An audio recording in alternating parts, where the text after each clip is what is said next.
Exclusive. Hello, I'm Meg Mac and I'm here with RedEye. Got a show in Chicago tonight with Clean Bandit and I can't wait. And oh, they're hunting me.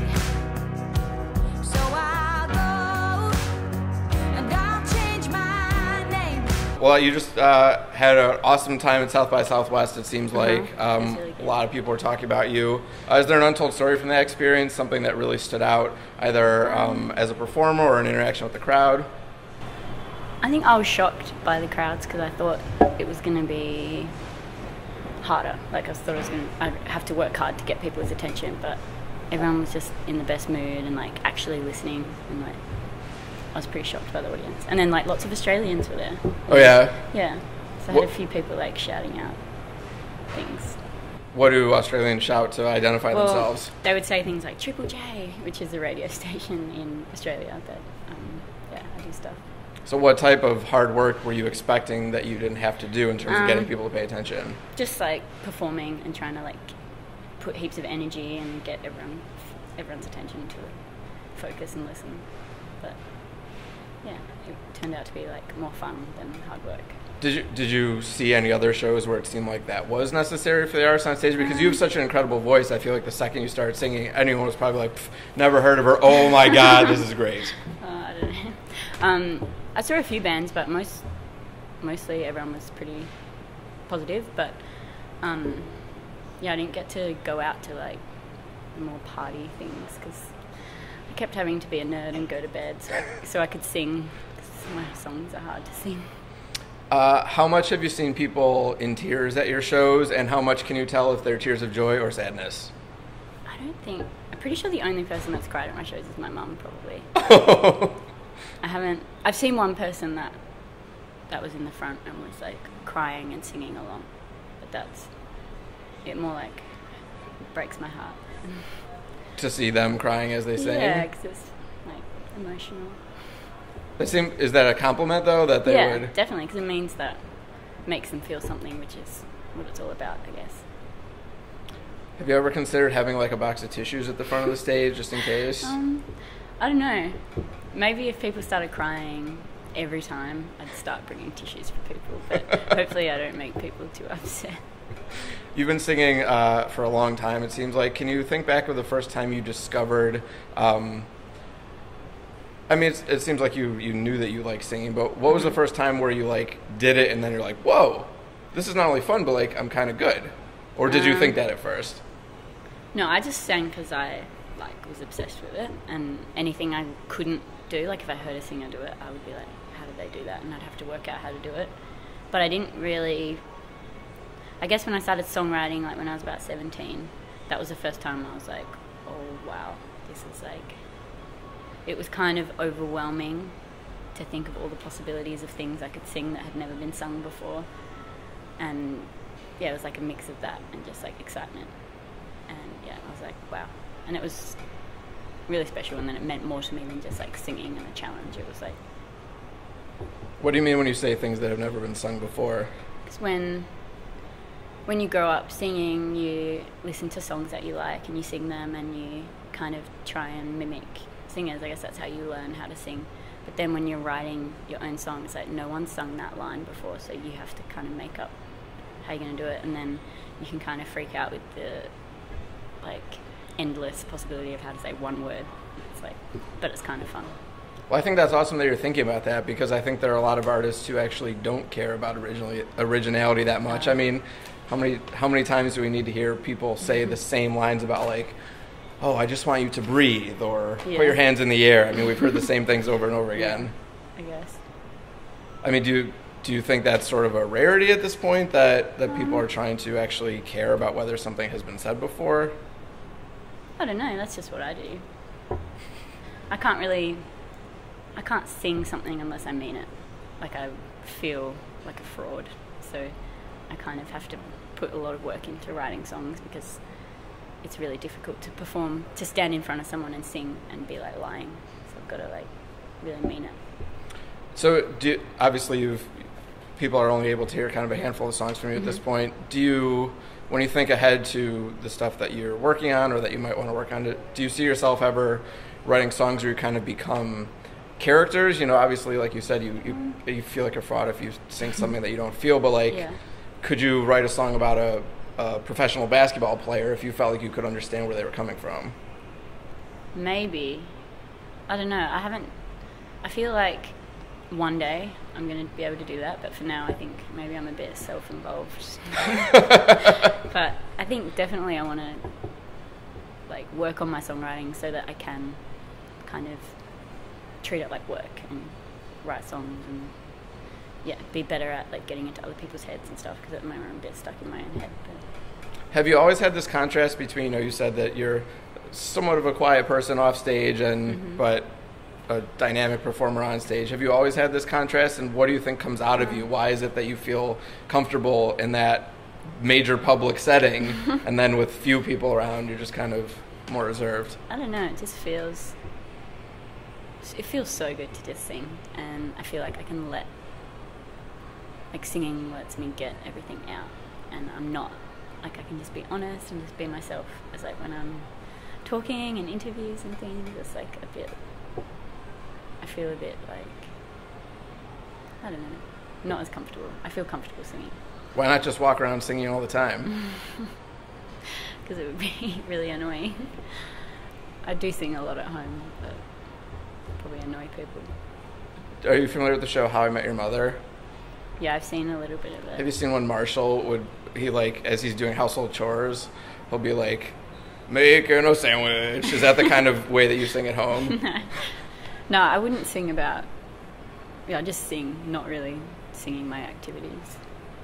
I don't think people would be annoyed if you walked around like Amy Adams in Enchanted and you were just kind of singing all the time. Yeah, but I need to prepare what I'm going to sing and like make sure it sounds cool.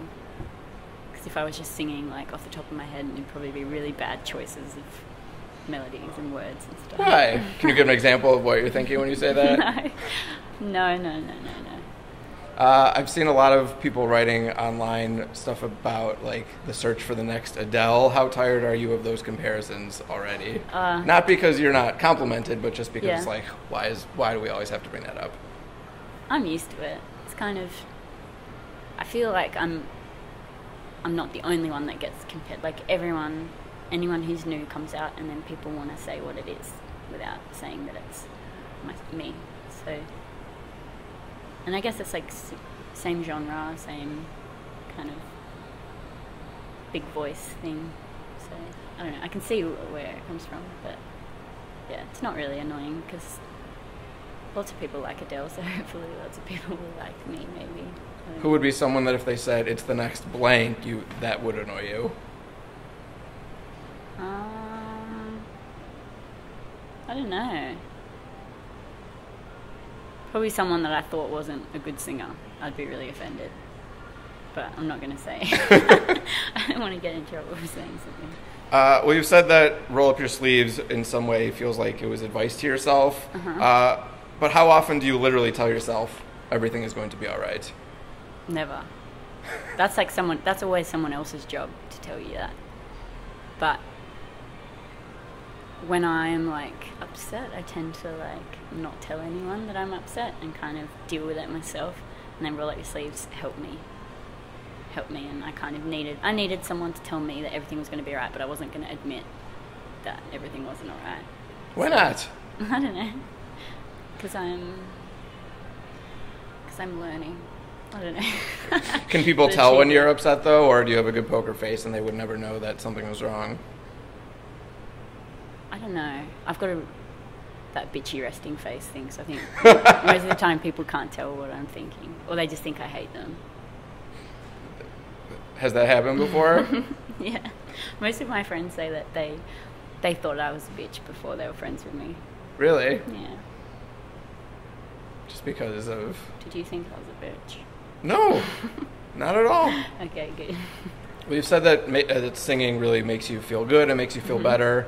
Can it be as cathartic to sing a happy song or a sad song? Most of the songs on the EP seem to kind of pull something really emotional out of you. Do you ever belt out a super happy song? Haven't yet, no.